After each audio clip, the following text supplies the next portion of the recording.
નામ પાડલિયા ભાવનાબેન વી છે અને હું ગુજરાત આંગણવાડી કર્મચારી સંગઠનની પ્રમુખ છું અમરેલી જિલ્લાની.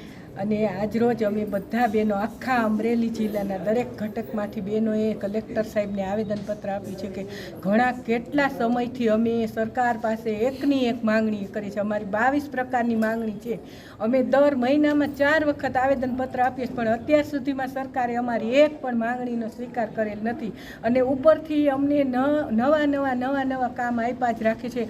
હાલમાં અમને સરકારે FRSની કામગીરી આપી છે, એ તો એટલી અઘરી છે ને, કારણ કે પછાત એરિયા અને ગરીબ માણસો પાસે આધાર કાર્ડ કે કોઈ મોબાઈલ હોતા નથી, તો અમને OTP કેવી રીતે આપે? જો ફોટો કેપ્ચર થાય તો જ એને અમે THR આપી શકીએ. આમ સરકારને કુપોષણ દૂર કરવું છે, તો આમ સરકારને કુપોષણ દૂર કરવું હોય તો આમ કોઈ દિવસ દૂર થાય, કારણ કે પછાત લોકો પાસે મોબાઈલ હોતા જ નથી, તો એને અમે THR ન આપી શકીએ. માટે સરકાર અમને સારી ગુણવત્તાનો મોબાઈલ આપે અને FRSની કામગીરી નાબૂદ કરે અને અમને લઘુત્તમ વેતનમાં સમાવે અથવા તો કાયમી કરે. જ્યાં સુધી કાયમીનો અમારો નિકાલ ન આવે ત્યાં સુધી અમને લઘુત્તમ વેતન આપે.